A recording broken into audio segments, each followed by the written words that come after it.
The Rebel Alliance is celebrated as the ultimate force for freedom in the Star Wars saga, a group of underdogs who defied the odds and overthrew a galactic empire. But as we peel back the layers of their victory, a troubling question arises: should they have won? Their success is often seen as inevitable, yet when you take a closer look, it starts to feel more like a fragile miracle than a hard-earned triumph. Think about the Alliance's foundation for a moment. A coalition of desperate groups bound together by a common enemy, yet divided by their own agendas.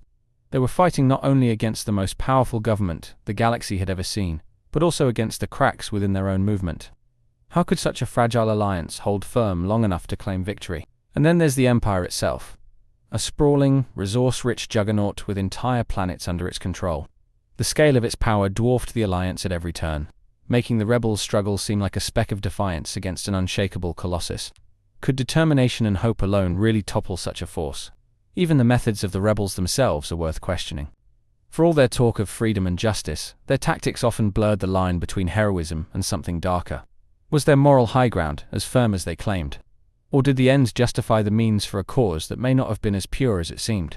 In this video, we'll explore why the Rebel Alliance's victory, as inspiring as it might appear, isn't as simple or inevitable as the stories suggest.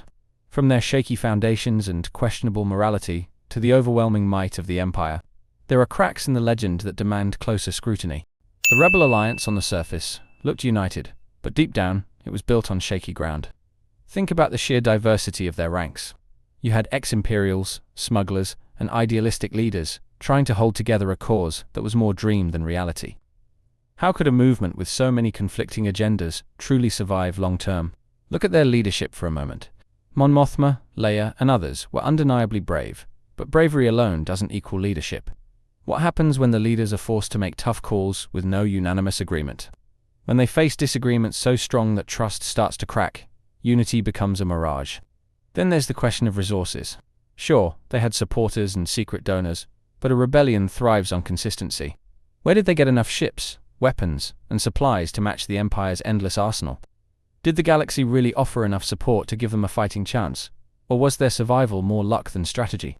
And speaking of strategy, how often did they win because of pure luck rather than skill? The Death Star's destruction wasn't some flawless battle plan. It was desperation mixed with a miracle. Victory built on chance is no solid foundation for a lasting movement. The Galactic Empire was enormous. Planets, fleets, and legions of troops were all at its command. The Empire wasn't just an oppressive force. It was a well-oiled machine with a galaxy-spanning infrastructure. A rebellion of this size, no matter how determined, couldn't truly hope to overthrow such a colossal entity. Imagine the logistics the Alliance would have needed to succeed. Coordinating attacks on distant star systems, gathering intelligence on Imperial operations, and keeping their plans secret from spies and traitors. It's almost impossible to believe they could manage this without breaking apart under the pressure. Even the Empire's failures worked to its advantage. Each time it lost a battle, it adapted, building better ships, smarter strategies, and stronger defenses. Meanwhile, the Rebels had to scramble just to survive. How could such an uneven fight ever end in their favor? Was it really skill that brought them victory? Or did the Empire simply underestimate its opponents? And let's not forget the sheer manpower. For every Rebel soldier, there were dozens of stormtroopers. For every X-Wing, there were fleets of TIE fighters. The Empire had numbers, training, and technology. Against odds, this overwhelming, the Rebels' victory feels more like fiction than fact.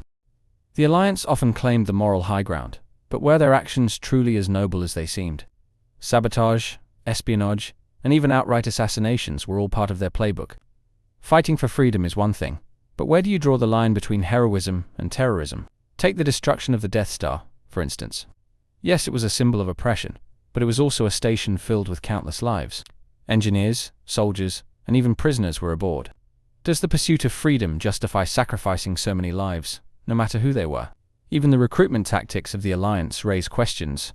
How often did they pull in desperate people who had no other choice? Were all their fighters truly committed to the cause, or were some simply trying to survive in a galaxy ruled by fear? Desperation and loyalty are not the same thing. And what about the long-term consequences of their actions? Toppling the Empire was their goal, but what came next? Did they think far enough ahead to prevent the chaos that often follows revolution? Or were they so focused on winning that they ignored the aftermath? The Rebel Alliance leaned too heavily on a few key figures. Luke Skywalker, Leia, and Han Solo were undeniably central to their success. But what happens when a movement depends so much on so few? A single failure could have toppled everything. Luke was a powerful Jedi, but his inexperience was a glaring weakness. If he had failed to resist the dark side, the rebellion might have collapsed altogether. Pinning so much hope on one individual was reckless, even if he eventually rose to the occasion. Leia's leadership was vital, but she was constantly torn between her role as a commander and the personal stakes of her mission. No one person can carry that much weight forever. It's a wonder she didn't break under the pressure. Han Solo, on the other hand, was never truly loyal to the cause. His allegiance wavered, his motives were often self-serving, and his presence was more of a wild card than a reliable asset. Relying on people like him wasn't just risky, it was irresponsible. The Empire had a stranglehold on communication across the galaxy. Its propaganda machine was relentless, painting the rebels as criminals and anarchists. In contrast, the Alliance struggled to control their narrative. How do you win hearts and minds when your enemy controls the story? Even when they did make victories, the rebels failed to publicize their wins effectively. The destruction of the Death Star should have been a massive turning point, but did the galaxy really know what happened? The Empire spun it as an isolated incident, keeping the majority of the galaxy in the dark. Revolutions thrive on symbolism, but the Alliance never managed to create a lasting image of hope. Yes, they had their victories, but they lacked the consistency to inspire a unified movement across the galaxy. People need more than ideals, they need a reason to believe. And then there's the Empire's use of fear. The Alliance could never fully counter the psychological grip the Empire had on its citizens. Fear is a powerful tool, and the rebels lacked the resources to challenge it on a galactic scale.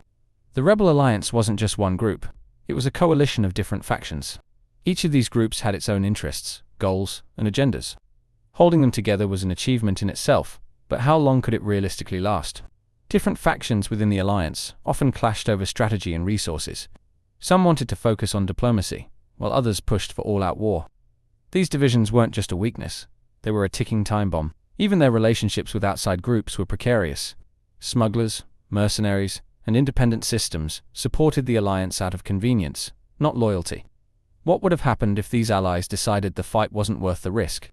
The rebellion was always one betrayal away from collapse, and let's not forget the lingering distrust between the factions. Unity is fragile when everyone has their own agenda. The fact that they managed to hold it together as long as they did feels more like a miracle than a testament to their strength. The galaxy is vast, and the Empire controlled nearly all of it. From Coruscant to the Outer Rim, its influence was everywhere.